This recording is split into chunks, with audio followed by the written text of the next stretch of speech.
यहाँ पर ये टॉपिक जो लिखा हुआ है सॉल्ट। सॉल्ट क्यों नहीं जो कि क्लास 10 के सिलेबस में है ही नहीं। क्लास 10 के सिलेबस में सॉल्ट है, लेकिन फिर भी द प्रोडक्ट, अगर देखें तो प्रोडक्ट की बात करें जो सोडियम हाइड्रोक्साइड होते हैं, बेसेस होते हैं, ठीक है। बेसेस और सॉल्ट का जो रिजल्ट होता है, the product of acid and base is in form of salt and water. होता क्या है कि जब कोई बेस किसी एसिड से या कोई एसिड किसी बेस से रिएक्ट करता है, तो उसका जो प्रोडक्ट मिलता है वो सॉल्ट के फॉर्म में मिलता है। यानी सॉल्ट की बात करें तो एसिड प्लस बेस, इसी का जो रिजल्ट होता है, प्रोडक्ट मिलता है, वो हमको क्या मिलता है, साल्ट के रूप में मिलता है। और वाटर मिलता है। यानी ये बनता है हमारा क्या, साल्ट। और साल्ट के फॉर्मेशन में यही दोनों का इंपॉर्टेंट रोल है, ठीक है। और देखिए साल्ट का जो प्रॉपर्टी होता है यानी नेचर होता है, वो एसिड और बेस से बिल्कुल अलग होता है। एसिड और बेस से एकदम अलग होता है। साल्ट के अंदर ना तो एसिड की प्रॉपर्टी पाई जाती है, ना तो बेस की प्रॉपर्टी पाई जाती है, जो कॉमन साल्ट होते हैं। क्यों? क्योंकि एसिड क्या करता है, बेस को न्यूट्रल कर देता है, और बेस जो होता है एसिड को न्यूट्रल कर देता है। दोनों मिलकर के एक दूसरे को न्यूट्रलाइज कर देते हैं। इसीलिए इस रिएक्शन का नाम है न्यूट्रलाइजेशन रिएक्शन। बोलते हैं न्यूट्रलाइजेशन रिएक्शन, जिसको हिंदी में बोला जाता है उदासीनीकरण अभिक्रिया। देखिए उदासीनीकरण अभिक्रिया,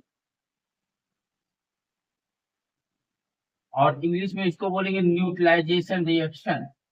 न्यूट्रलाइजेशन रिएक्शन, न्यूट्रलाइजेशन रिएक्शन के नाम से इसको जान। तो अगर कहीं भी आपको दिक्कत हो रही है कि हम उदासीनीकरण को लेकर के परेशान है, तो देखिए चैप्टर का नाम ही है एसिड बेस एंड साल्ट। और चैप्टर में क्या करेंगे, चैप्टर का नाम है एसिड बेस साल्ट, यानी एसिड और बेस के बीच में हम क्या लगा दें, प्लस लगा दें, और साल्ट के पहले इक्वल लगा दें। हो गया ना। याद करने का आसान तरीका है कि चैप्टर का नाम है एसिड बेस साल्ट, और आप क्या करें, एसिड और बेस के बीच में प्लस लगा दीजिए और साल्ट के पहले इक्वल लगा दीजिए, तो हो गया न्यूट्रलाइजेशन रिएक्शन भी याद हो गया। अब देखिए ये रिएक्शन जो होता है ये कुछ इस तरह से होता है। इससे रिलेटेड हम लोग कुछ रिएक्शन देखेंगे, और फिर ये देखेंगे साल्ट के काइंड्स कौन कौन से होते हैं, साल्ट को किस किस कैटेगरी में रखा गया है। ठीक है, तो चलिए आते हैं देखते हैं। तो एसिड कोई भी ले लीजिए, मान लीजिए एसिड है हमारे पास HCl। HCl, अब ये नहीं जरूरी है कि सिर्फ एसिड और बेस से ही साल्ट बनता है, ये भी याद रहे। क्योंकि एसिड के कांटेक्ट में अगर कोई मेटल आ जाता है तभी वो साल्ट बना देता है, ठीक है। तो ऐसा नहीं है कि सिर्फ एसिड और बेस रहेगी तभी होगा, ये बात नहीं है। लेकिन जो कॉमन साल्ट बनते हैं, ये रिएक्शन दिखाया गया है किसका किसका, एसिड और बेस का, कि एसिड और बेस एक दूसरे के साथ किस तरह से बिहेव करते हैं। तो मान लीजिए कोई हम एसिड ले लेते हैं, Cl हमारे पास एसिड है। अब बेस में चलिए सोडियम हाइड्रोक्साइड ले लेते हैं, NaOH। अब यहाँ पे देखिए दोनों में क्या होगा, दोनों में, इन दोनों के अंदर इंटरचेंजिंग ऑफ आयंस होता है। आयंस क्या होते हैं, इंटरचेंज होते हैं। तो चेंज कैसे होते हैं इसको देखते हैं। पहले इसके आयंस को देखिए। अगर हम बात करें ये इसके आयन को, HCl के आयन को, तो HCl का जो आयन होगा हमारा H प्लस होगा और Cl माइनस होगा। ये इसके दो आयन हो गए। और यहाँ पे सोडियम हाइड्रोक्साइड में पॉजिटिव कौन है, सोडियम हो गया हमारा पॉजिटिव, और निगेटिव कौन हो गया आपका, OH, ये निगेटिव हो गया, ठीक है। तो इनमें इंटरचेंज ऑफ आयंस, यानी आयंस के बीच में क्या होता है, इंटरचेंजिंग होता है। आयंस आपस में ये दोनों क्या कर लेते हैं, बदल लेते हैं। जिसका पॉजिटिव आयन उसके निगेटिव के साथ, इतना तो याद है, जरूर पिछली कक्षाओं में पढ़े होंगे कि जो आयंस होते हैं कभी भी सेम आयंस कभी एक दूसरे के साथ नहीं आते हैं, यानी निगेटिव निगेटिव आयन आकर के कभी भी कंपाउंड नहीं बनाते हैं, ठीक है। तो ऐसे में देखें यहाँ पे आयनिक बॉन्ड, आयनिक बॉन्ड के थ्रू, आयनिक बॉन्ड के थ्रू, तो यहाँ देखिए इसका मेटल है, इसका पॉजिटिव आयन इसके निगेटिव आयन के साथ, और इसका पॉजिटिव इसके निगेटिव आयन के साथ। तो जब NaCl के कांटेक्ट में आएगा तो NaCl बन जाता है। तो रिजल्ट यहाँ पे मिल जाता है हमको सॉल्ट के रूप में NaCl, यहाँ पे बन गया NaCl, ये बना प्लस। अब देखिए इसका H पॉजिटिव, उसका OH निगेटिव, दोनों जब कांटेक्ट में आता है तो H और OH मिलकर के H2O बना देते हैं। तो ये हो गया आपका, देखिए ये साल्ट हो गया, जिसको हम कॉमन साल्ट के नाम से जानते हैं, कॉमन साल्ट। और ये वाटर है, ठीक है, ये कॉमन साल्ट हो गया। अब बात करते हैं सेकंड एग्जांपल की। मान लीजिए हमारे पास कोई एसिड और है, H2SO4 है, और एसिड है, और फिर कोई ZnOH, आप दोनों में से जिंक हाइड्रोक्साइड हमने लिए, और ये हमारा बेस हो गया। अब यहाँ पे देखिए इसके आयंस की बात करेंगे, तो ये जो रिएक्शन होता है ना, तो रिएक्शन को हम बैलेंस करते हैं क्यों, अभी देखिएगा उसको भी हम लोग कंप्लीट करके बैलेंस करने की जरूरत क्यों पड़ती है, क्योंकि यहाँ पे ये तो है ही law of law of mass conservation, यानी द्रव्यमान संरक्षण का नियम जो होता है उसमें कहता है कि अभिक्रिया के पहले कुल जितने अभिकारक होते हैं उनका टोटल द्रव्यमान हम क्या कर लेते हैं, इकट्ठा कर लेते हैं, कुल द्रव्यमान इकट्ठा करते हैं, यानी उसी के बराबर तो बनेगा। मान लीजिए कि ऐसा नहीं है कि एक झोले में आप 2 किलो टमाटर लिए, 1 किलो प्याज लिए, 1 किलो और कुछ ले लिए, तो मान लीजिए 4 किलो हुआ, अब पता चला इकट्ठा करना तो 8 किलो तो होगा नहीं, यानी 4 किलो होगा, इकट्ठे तो लेंगे, तो इकट्ठा का मतलब रिजल्ट होता है। तो यहाँ की बात करें H2SO4, तो देखिए ये ऐसे नहीं होता है कि H2SO4 डायरेक्ट H2 नहीं देता है, H2 अगर दे देगा तो हाइड्रोजन गैस देने लगेगा। अगर H2SO4 जा करके किसी लिक्विड में मान लीजिए H2O के अंदर जाए और डायरेक्ट ये डिकम्पोज या टूट जाए तो ये H2 अलग कर देगा, हाइड्रोजन गैस नहीं बना लेगा, हाइड्रोजन गैस बना लेगा और SO4 आयन बना लेगा, तो ये गलत हो जाएगा, ये बिल्कुल गलत हो जाएगा। देखिए होता क्या है कि ये दोनों स्टेप में होता है, इस तरह से होता है। जरा देखते हैं इस रिएक्शन को कि उसके अंदर सॉल्यूशन के अंदर जो रिएक्शन होता है वो किस तरह से होता है, उसको हमें समझना है। तो पहले तो इसको हम लिख लेते हैं, फिर इसको समझते हैं कि कैसे ये टूटता है। जैसे यहाँ पे हमने देखा, तो ऐसे इसको भी करके देखेंगे। देखिए ये जब SO4 इसका निगेटिव आयन है और इसका पॉजिटिव आयन Zn है, Zn के साथ सल्फेट की वैलेंसी कितनी होती है, 2 होती है, सल्फेट की वैलेंसी 2 होती है। और जब सल्फेट की वैलेंसी 2 होती है, जिंक की वैलेंसी 2 होती है, जिंक के पास 2 पॉजिटिव और सल्फेट का वैलेंसी 2 निगेटिव, तो ये बना देगा सीधे ZnSO4, जिंक सल्फेट बना देगा, ये हो गया। अब बात आती है, देखिए इसका एक एच ले लें, इसका एक OH ले लें, देखिए 2 OH है, यानी इसके 2 OH है, देखिए 2 OH है ना, वहां पे OH का होल्ड OH लगा हुआ, इसके H 2 है, तो एक H OH के साथ जाकर के H2O बनाएगा, एक H फिर OH के साथ जाकर के H2O बनाएगा, यानी एक H2O यहाँ बना और एक H2O यहाँ, कितने H2O बन गए, 2 H2O बन गए, 2H2O बन गया, ठीक है। लेकिन होता कैसे, रिएक्शन कुछ इस तरह से होता है। देखिए H2SO4 जब टूटता है पहली बार में, देखिएगा H2SO4 पहली बार में जब टूटता है तो ये बनाता है H+ आयन, फिर HSO4 निगेटिव आयन, ऐसे करके बनाता है।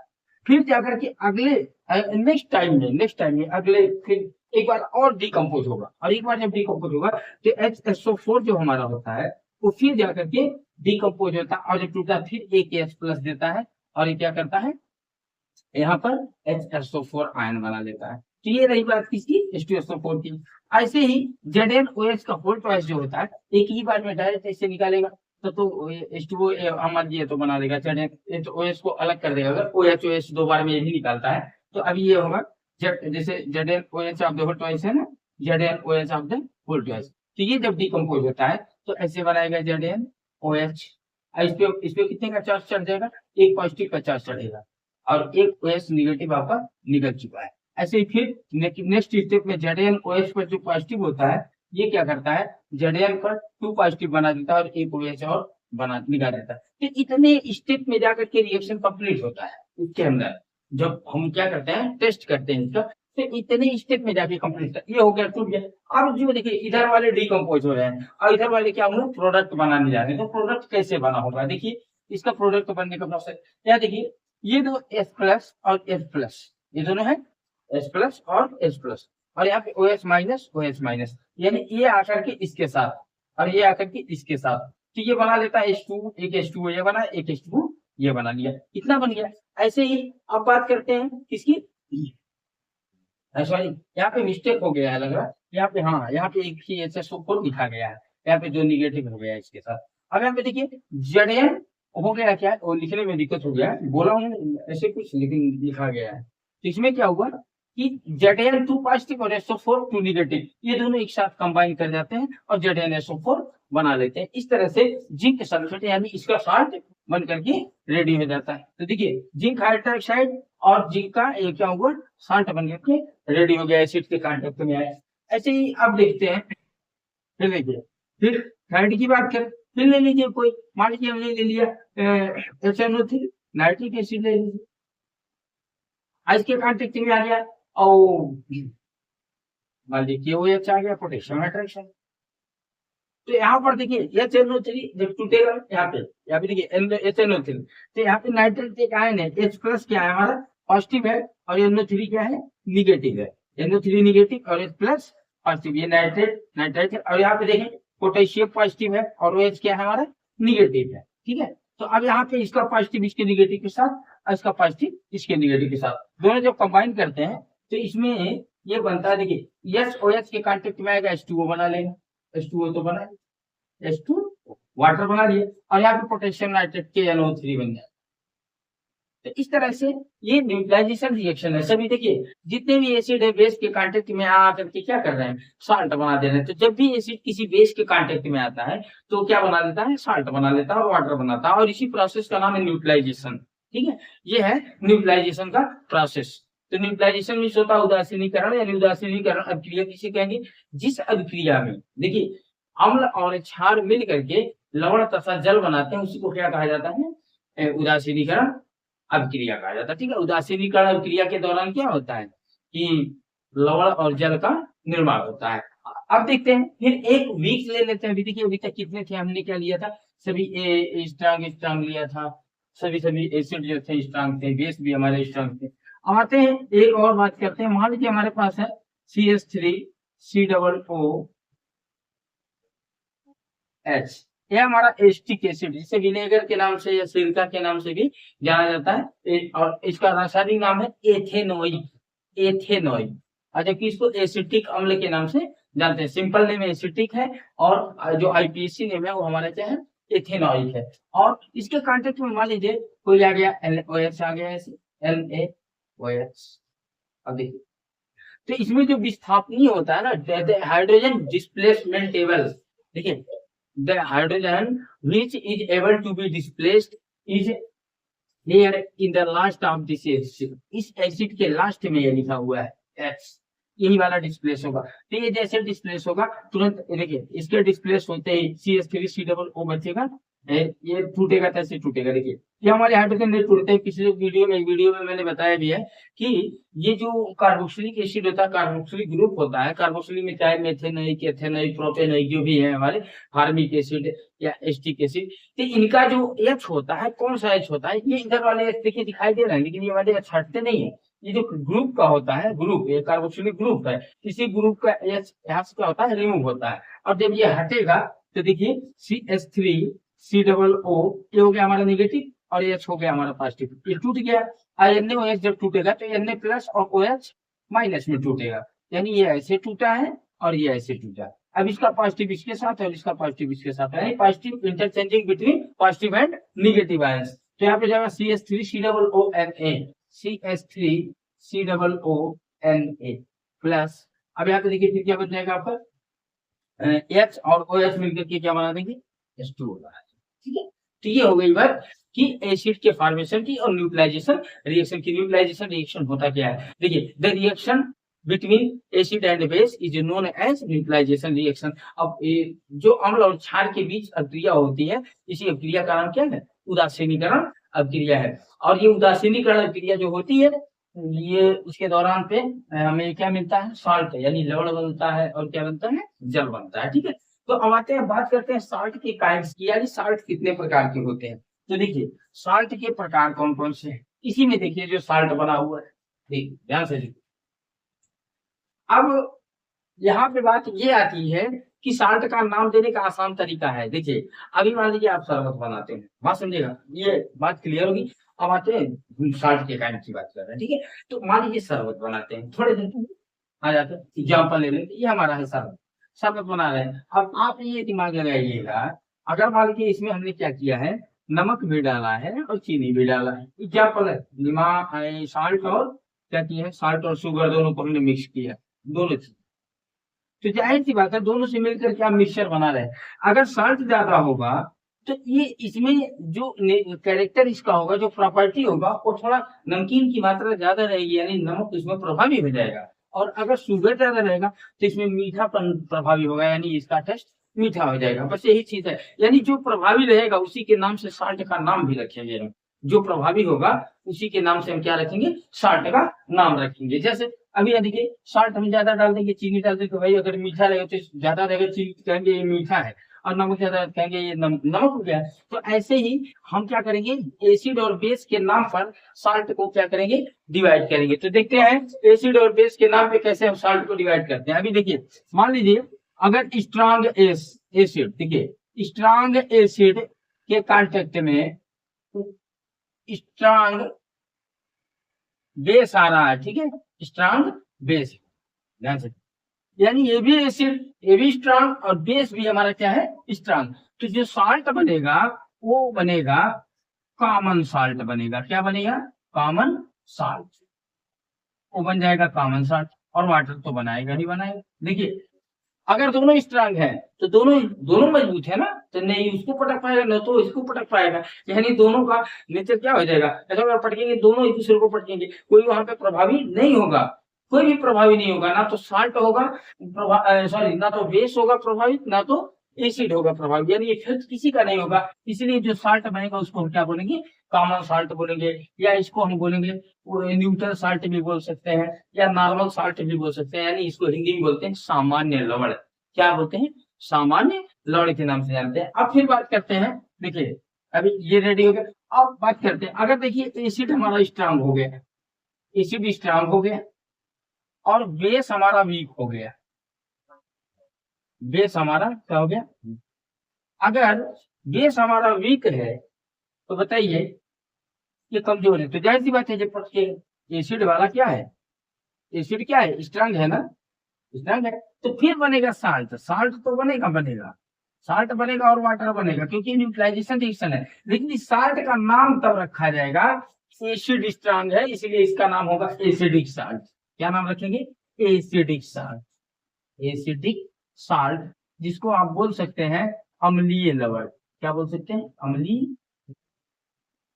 क्यों बोलेंगे, क्योंकि इसमें प्रभावी कौन है, एसिड वाला प्रभावी है, इसलिए इसका नाम क्या रखा गया है, एसिडिक साल्ट रखा गया। देखिए स्ट्रांग एसिड हो गया और बेस हमारा क्या हो गया, वीक हो गया, तो इसलिए यहाँ पे जो साल्ट बन रहा है ना, इस साल्ट का नाम हम क्या रखेंगे, इस साल्ट का नाम हम रख देंगे एसिडिक साल्ट। अब आते हैं, बात करते हैं इसकी, अगर सेकंड हो गया ये, थर्ड की बात कर ले। अगर मान लीजिए वीक एसिड हो जाए, वीक एसिड हो जाए, एसिड हमारा वीक हो जाता है और साल्ट बेस हमारा क्या हो जाए, स्ट्रांग हो।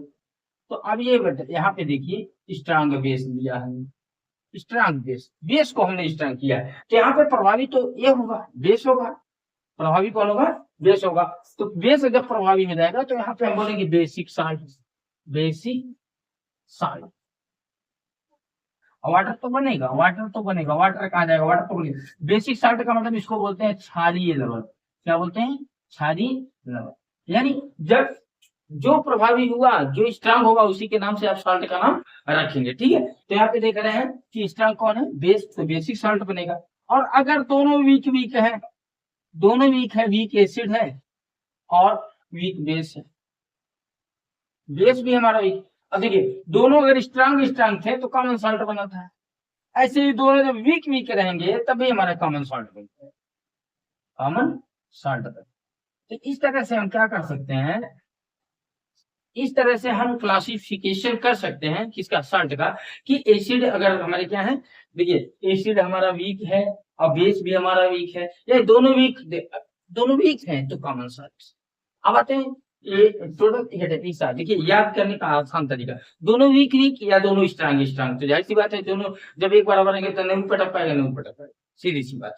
तो स्ट्रांग स्ट्रांग और वीक वीक अगर है तो कॉमन साल्ट बनता है। उसके बाद बात करते हैं कि अगर साल्ट की बात करें, साल्ट हमारा अगर बेस स्ट्रांग है ना, देखिए साल्ट में, जिस साल्ट में जो साल्ट बना होगा किससे, स्ट्रांग बेस से और वीक एसिड से। तो अगर बेस हमारा क्या है, स्ट्रांग है और एसिड हमारा क्या है, वीक है, तो वहां पे इफेक्ट किसका होगा, बेस का होगा, इसीलिए उस साल्ट का नाम क्या रखेंगे, बेसिक साल्ट रखेंगे। और अगर एसिड स्ट्रांग है और बेस वीक है तो हम ऐसे साल्ट का नाम क्या रखेंगे, एसिडिक एसिड रखेंगे। तो ये रहा आपका साल्ट फॉर्मेशन और साल्ट से रिलेटेड कुछ क्लासिफिकेशन, की क्लासिफिकेशन कैसे करते हैं। तो देखिए acidic, normal and basic salt के बारे में हम लोगों ने चर्चा किया। तो नेक्स्ट वीडियो में हम लोग पढ़ेंगे, अभी आप इसके बाद पढ़ेंगे अगले वीडियो में THO है, ठीक है। तो आप लोग क्या करेंगे, पिछले वीडियो जो हमारे हैं उसको आप लोग देखें, अगर और अगर नहीं समझ में आता तो उसे सजेस्ट करें, थोड़ा कमेंट करें, ठीक है। अब नेक्स्ट वीडियो के लिए फिर हम लोग इंतजार करते हैं। ज्यादा लंबा नहीं, बस बहुत जल्दी ही हो जाएगा। इसकी अगली वीडियो में हम लोग पढ़ेंगे पीएच वगैरह, ठीक है, पीएच मान और पीएच का क्या लाभ होता है, क्या नुकसान होता है। तो नुकसान तो होता ही होता है, नुकसान नहीं होता, बरसात के मौसम में तबीयत खराब हो जाती है, ठीक है। तो चलिए अब नेक्स्ट वीडियो के लिए हम लोग